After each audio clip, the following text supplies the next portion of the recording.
Hello and welcome to the NAIA Division II Women's Basketball National Tournament Preview Show at Point Park University. You're watching the Pioneers YouTube channel. I want to thank you for joining us today. We are going to take a look at the matchup of the Pioneers in their third straight NAIA Division II National Championship. A little later on we'll have a Head Coach Tony Grenek interview, and also Chris Hoffman from U-View will stop by. All that and more coming up on the NAIA Division II National Tournament Preview Show here on YouTube. Call Ephesus Pizza today for our Point Park special. An extra large plain pizza plus a 32-ounce Coke, breadsticks, and a packet of ranch. Only $12.99 plus tax. That's right, an extra large cheese pizza, 32-ounce Coke, breadsticks, and ranch dressing. Only $12.99 plus tax.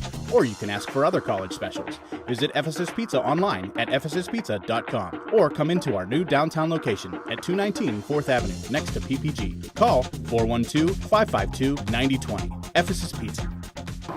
Back with you on the preview show here on YouTube. I'm joined by Zach Weiss, who covers the Pioneers for the student newspaper The Globe and also for Point Park Athletic Communications. Zach, I want to welcome you in, and we're going to take a look at this first round matchup. Absolutely, Kevin. Great to be back on what's become, fortunately for the Pioneer fans, a yearly tradition, our second annual NAIA Division II Women's Basketball Tournament Preview Show. Yeah, we're going to take a look at that first round matchup and possibly more. But it's the Point Park Pioneers, the number 7 seed, 29-4 overall, 13-4 in the KIAC. They are the KIAC tournament and regular season champions for the second straight year. Third straight time in the national tournament, third straight conference tournament title for the Pioneers. They have drawn number 2 seed Morningside of Iowa, the host team, and a tournament regular. They are 27-6 overall. Runners-up in the Great Plains Athletic Conference. We'll get into that as arguably the toughest conference in the country. Morningside, a tournament regular. They have 3 national championships to their name. They're a perennial contender in this tournament for the national championship. They've been here 12 times, which is 4th among the 32 teams going out there to Iowa this week. Zach, what do you make of this Morningside matchup? Morningside will present a lot of tough challenges for Point Park. If you look at it just by the records, you would think Point Park would have the advantage with its 29 wins versus Morningside's 27 wins. However, that very much may not be the case. Morningside did lose in the GPAC finals to Northwestern Iowa, as you hit, Kevin, but Morningside is a very tough team. Just looking at it just by pure points, you see the big number, 2,737, which is 5th in all of NAIA D2. Plain and simple, they can score the ball. And not only can they score the ball, with their head coach, Jamie Sale, a 400-plus win head coach, they're a very defensive-oriented team too. They like to pressure the ball, starting from half court, whether it's either token pressure or maybe even a kamikaze-like pressure. And then they fall back into a 2-3-3-2 zone where they are trapping corners, and it is a very chaotic defense. I actually got to watch one of their games earlier in the regular season against Northwestern Iowa, and they did just that and came away with the victory, which was Northwestern Iowa's first loss of the season, coming off of 18 straight wins to start the season, which is a very remarkable accomplishment, something Point Park was close to matching as well. But going back to the matchup, Point Park is going to have their hands full knowing that they do at times have offensive lulls scoring the ball, and with this defense and the offense that Morningside has, that is not going to be acceptable in this kind of a matchup. Yeah, the Pioneers might need to get 70, 80 points to win this. Is that how you see it? I think that it could be a defensive struggle. There are inklings that lead me to believe that Morningside's offense, especially given Point Park's defensive success, not just in this year, but in Tony Grenek's 2 years prior to this season in his time at Point Park, I think that Point Park's defense can answer the call. The main thing is, can their offense answer Morningside's kamikaze pressure defense? Now let's look at the seeding matchup. Point Park, the 7, going against Morningside, the 2, the highest 2, if you will, ranked number 5 in the country. There's 4 number 1 seeds, so it fell just short that top line of the bracket. But the Pioneers will have to pull an upset again. They had to play number 1 Indiana Wesleyan last year and lost to eventual national champion there in that case. But they'll have to pull an upset, Zach. Familiar territory for the Pioneers, unfortunately? Absolutely in this case, Kevin. You saw an Indiana Wesleyan team that Coach Tony Grenek thought that he had all the stops, he had it figured out, but sometimes when a team shoots so well, there's nothing you can do. And it wasn't the exception or the rule. It was just a matter of that 61-31 was the final score of that game, and Point Park was not the only team that fell by that kind of a score to Indiana Wesleyan, which would go on to win the tournament. So that's nothing to sneeze at all. But you look at Morningside, and they have 3 scores in double figures, similar to Point Park.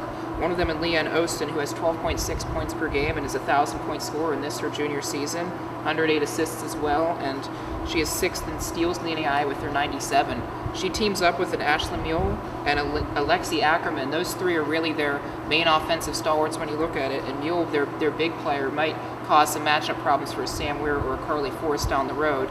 You look at something like that, you look at a late game situation where the team, that the 5 starters that they normally go with, all shoot over 70% from the free throw line, and Point Park does not even shoot 70% collectively as a team. So that is something that also, late game situation, should Point Park get to that scenario, is something to consider. But Morningside is a very, very talented basketball team. They've won, as you hit on the head, Kevin, they've won 3 NAIA national tournaments in 2004, 2005, and 2009, and that speaks for itself right there. Now, Zach, tell us about this Point Park team. How did they get here? Who are the key players? I'm sure all our fans have been watching all year long, but for those who might not know, tell us about this Point Park team. Well, Point Park set a program best with 29 victories, and every single one of them came huge in this. I mean, you look at it, had they not beaten Asbury in the KIAC tournament finals, you're looking at Point Park still, with its 29 wins, still being out of the tournament. Point Park was 3rd overall in wins with 29 and had the 5th best win percentage. And it would have been a shame had Point Park not been able to make the national tournament with that. Asbury ended up being the 3rd team out with its win total, which was right up there in the NAIA as well. So Point Park beat Asbury. It got off to a very hot start, the hottest start in program history, before finally losing to Berea at Berea, one of their 4 losses on the season. When you want to start it with players with Point Park, you have to start with the 2 freshmen in the middle. Sam Weir and Carly Forrest have been huge, combining for just over about 25 points per game. Sam Weir has 99 blocks right now on the season, and when you add that, which is a great accomplishment, 9.2 rebounds. She also has 24 times in double figures and 14 double-doubles, which is huge. Carly Forrest 16 times in double figures and 7 double-doubles. And if you want a hot shooter, why not go with number 22, Alexis Sinakis? She made huge shots, gave the win against at Southeast, which is huge. You saw the huge shot at Alice Lloyd in the tournament finals against Asbury, which really was a key cog in determining this. Then you have to consider the seniors. Teresa Davis off the bench has been huge. Katrisa Savitsky, if you need a rebounder, you need late game heroics, Katrisa Savitsky is likely the one that's going to get the job done. The role players know their roles. They get the job done accordingly. Tony Grenek, 77 wins in this, his 3rd season at Point Park. A great accomplishment, almost a program best for wins in this, already his 3rd season. So what the team's really done, the fan support, which was even huge in the tournament finals, about 25 Point Park fans showed up to Pippa Passes, Kentucky, which is not the easiest of drives. So the team's there, the support is there, everybody knows what they need to do, and this is Point Park's 3rd straight NAIA national tournament appearance, and that's where we are right now as we prepare for a tip-off time of Thursday at 8 p.m.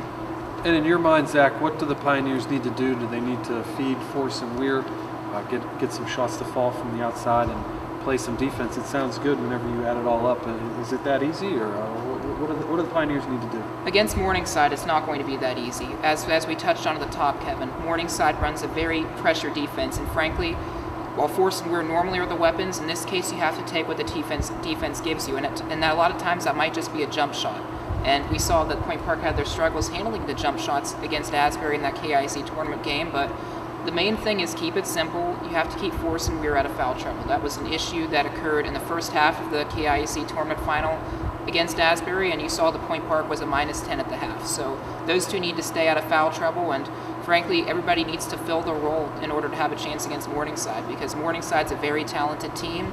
They knocked off Northwestern Iowa when they were unbeaten for a reason. This team knows what it needs to do to win. Their head coach has won 400 games, so just like Point Park, Morningside knows their role, and frankly, with 27-6, that's perfect proof of that. They know what to do once they're in a tournament. They're a power threat every year. They're equipped, and they're the host team essentially. So this is home court advantage. Point Park just needs to keep it simple. So Zach, Point Park's 3rd straight national tournament, 3rd straight time for these seniors. 5 of them, tremendous accomplishment. They've accomplished everything that they can accomplish on the conference level. 3 straight conference tournaments, 3 straight conference regular season titles in first place. Is the thing left to do win a game or two. Once you win a game out in nationals, why stop there? But is that the only thing left for this team to accomplish in the program? I would say so, Kevin. I mean, Point Park ended up being a 7 seed, and you can talk about the ratings, which Point Park at times during the ratings process I don't think was treated fairly. I think that's a popular opinion. However, in the same aspect, you also have to look at the KIAC needs to start getting respect. And how is that going to be done? Winning at nationals. It comes down to winning at nationals. They got a little bit more respect this year versus last year, where they were the 8 last year and facing an absolute buzzsaw in Indiana Wesleyan. A little bit of an upgrade facing Morningside, although Morningside definitely is a very, very talented team in its own. But outside of St. Francis, which is a perfect 33-0 right now, it could be really wide open. And while St. Francis and Point Park, should Point Park make it that far, it'd be a semifinal matchup. You have to look at it one step at a time, and everything's wide open, and on any given day, any team can win, and frankly, why not Point Park? That's right, Zach, and if Point Park can get that first win in the national tournament, the next hurdle for this team, which has accomplished so much. Zach, taking a look at some later round matchups, if Point Park was fortunate enough to pull the upset over Morningside, the Point Park Morningside winner will face the winner of number 3 seed College of St. Mary versus number 6 seed Friends, and that would be Friday night, March 14th, 8:45 Central, 9:45 Eastern. And then the other part of that bracket, the number 1 seed in Point Park's 18 pod is number 1 Jamestown of North Dakota, 26-3 on the year. The 8th seed is Roosevelt, Illinois, out of the CCAC. And the 4-5 matchup in Point Park's bracket pits number 4 St. Ambrose, Iowa, 26-5 versus number 5 Cardinal Stritch, 24-8. Zach, what do you make of the bracket? If Point Park were able to knock off Morningside, would that open up the bracket for the Pioneers down the way?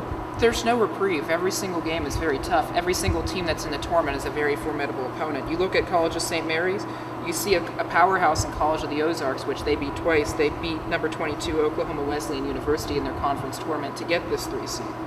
It's very, very unselfish team where they're great at assists. They're great at assist to turnovers, whereas Friends lost in the tournament semifinals to Tabor 56-53. They're more of a defensive-oriented team. They're more of a much like Tony Grenek in the past, hold them under 30 first half, hold them under 60. Point Park will have, should they beat Morningside, that would be the task. They would have to face one of those teams where the 4-5 matchup, St. Ambrose is coming off, again, a 26-5 season, but you also see a 12-0 record in conference play, which is nothing to sneeze at. That's very respectable. It won the tournament, the conference tournament championship 69-67, and it's rated 13 in the final poll. So frankly, there is no drop-off. You look at a Cardinal Stritch, they're ranked 20th after falling in the quarterfinals. Their leading scorers right around 18 points. Their leading rebounders around 8.6 boards a game. Then you have Jamestown, the number 1 seed, which is 3rd overall in the NAIA DII.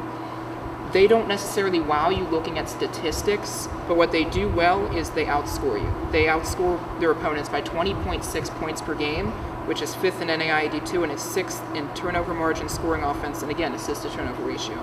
Roosevelt was probably right around the last one into one of the last ones in with a 21-10 record and is in the others receiving votes statistic, 12-6 in conference. It lost to St. Francis earlier in the season, the 33-0 St. Francis, but it took overtime and the final score is 104-103. So again, any given day, any opponent can win, and that is perfect proof right there that as long as you play your cards right, you'll be in any game. It lost in the quarterfinals to Olivet Nazarene 109-107. So every team in this bracket and in the NAIA tournament in itself, there's no pushovers. You earned your spot in this tournament. So Point Park has to keep that in mind. No game is an easy game in this tournament. And hopefully Point Park gives that game to Morningside and hopefully comes out with the victory. The program's first at the national tournament. Zach, that is a look around the bracket and a snapshot of the Point Park Morningside game, which will be March 13th in the first round of the national tournament, NAIA Division II Women's Basketball, 7 p.m. Central Time, 8 p.m. Eastern. You can watch on the NAIA Network, watchNAIA.org, pay-per-view. And Zach, I want to thank you for taking the time. Much more coming up on this preview show, including a head coach Tony Grenek interview coming up right after this.